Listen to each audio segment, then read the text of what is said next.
Monday, January the 25th. So, every morning I start off the day with prayer and meditation. And anyway, I have this daily calendar that, you know, helps me gain my inspiration every morning. And, 9 out of 10 times it's right. Spot on with what I got going on, which is, how I know God exists and why I believe in him and why I changed my views and, became a firm believer. And, now I believe that, I trust him 100% all the time now. Anyway, so here's what happened. The morning meditation was, thank you, Lord, for the gray or busy days, and even days when everything seems to go wrong. In those times, we trust you to brighten our lives with joy and give us strength and sustain us with your grace. So, that was my calendar reading for today. And I don't know, I'd say an hour later, my Fayetteville lawyer for the driving stuff that I have down there called me and said, when I took on your case, I didn't know that it said directly on it that you were DWI revocation. Under North Carolina law, it states that, any sort of driving offense, any sort, including equipment violation, which is, what I spent $1,500 on trying to get rid of. She's like, I may not get it. I probably can't get it to go away. Because when you go for a hearing, even if you have, the equipment violation on there, it still means that you were driving. So you're under permanent suspension, but the 3 years that you had to wait for you to be eligible for a hearing, that's going to have to start over. So my first reaction was, why the hell did I give you $1,500? I could have handled this myself. Like, I caught these charges back in 2017. I'm trying to do the right thing by handling them, and I call you, seek your advice. You tell me $1,500. I give it to you. It took me forever to get it, but I got it. I gave it to you, and now all of a sudden, the day of court, you can't do anything with it. So yes, I was mad, but once I calmed down and I thought about it, I thought about that reading. Oh, I also told her, I had this taken care of, and I had my hearing, and I got the fees waived. I got the doctor fees waived for the physical. I had it all done. And my brother was on parole, and he got pulled over, and he had warrants, so he didn't want to go back to prison. So he had a copy of my ID, and he gave it to the cop and got charges in my name. So therefore, I was hit with some charges that were not mine. So that I proceeded to tell her that, the judge laughed at me, literally. And my hearing was dismissed. And, yeah, Then I had to prove that it wasn't me, and I had to work really, really hard to clear my name on that. And while I was doing so, I caught this charge, and the driving on revoked in Cumberland County. So anyway, she didn't care, but I told her that anyway. So she told me she may be able to do something.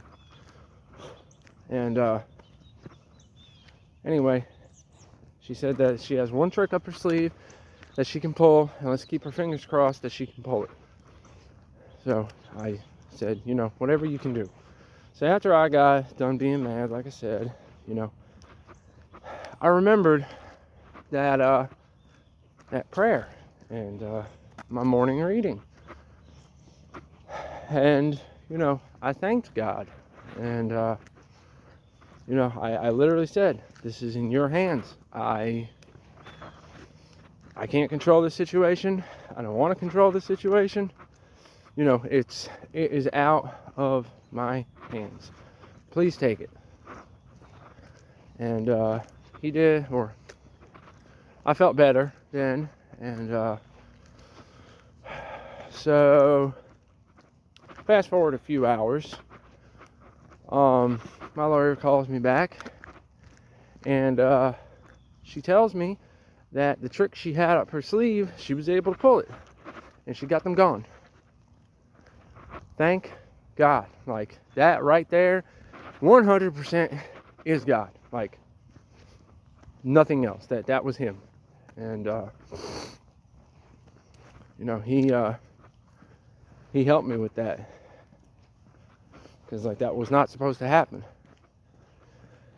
And then she proceeded, to give me good advice on what to do to prepare myself, for my hearing, and what to do, what not to do. And a lot of it I already knew, but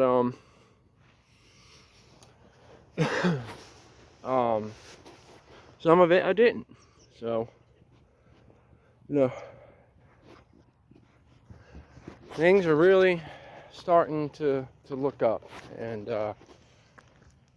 that right there is proof, hands down, that God's got this. He's in control. I'm not. And he's going to take an impossible, helpless situation and turn it around to better me, which therefore I can then better him. And I've been saying for the past year and a half that my testimony, and it's what everything I went through and everything that's been happening is going to be what my will, what God's will for my life is. So I'm very happy now. Where the past week I have been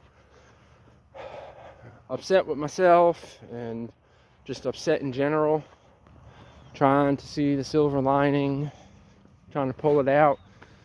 I think I kind of figured it out. He put me in this situation to force me to be a man. He cut every distraction that I had at that time out.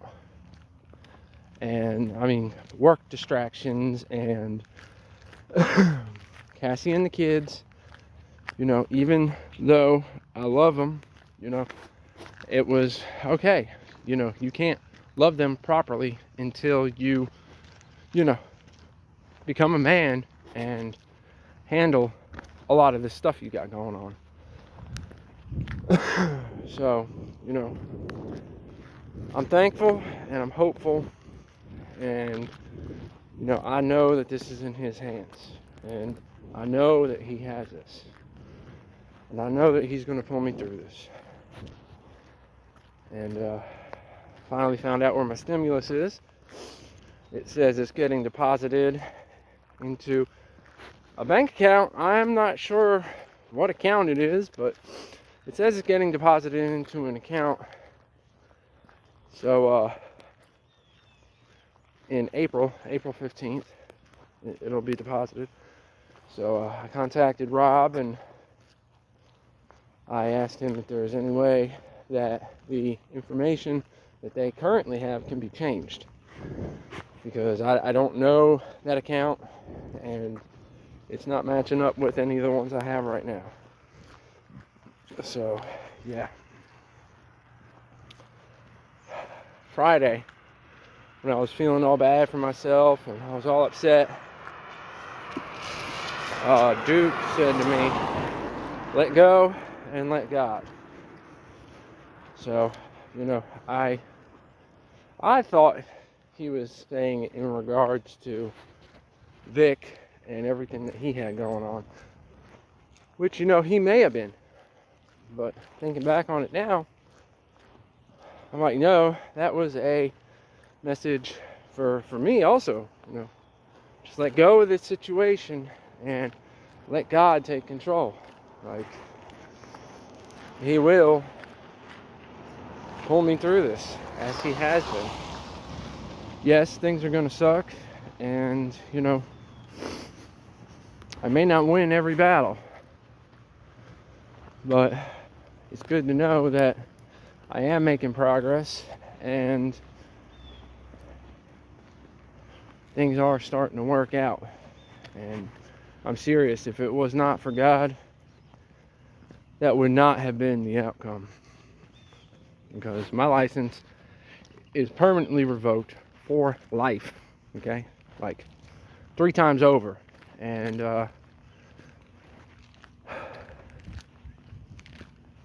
it's crazy.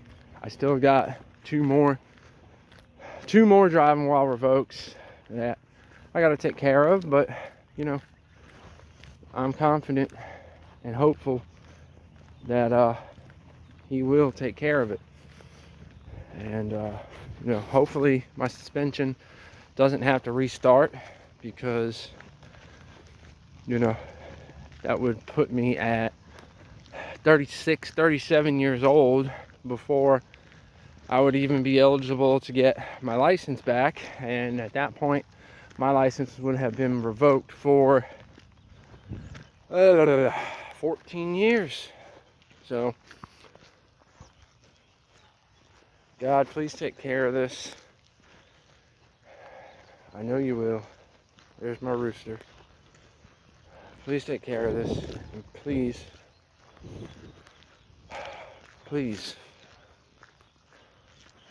no matter what happens, may this work out the way you intended it to happen. That's all I got for right now.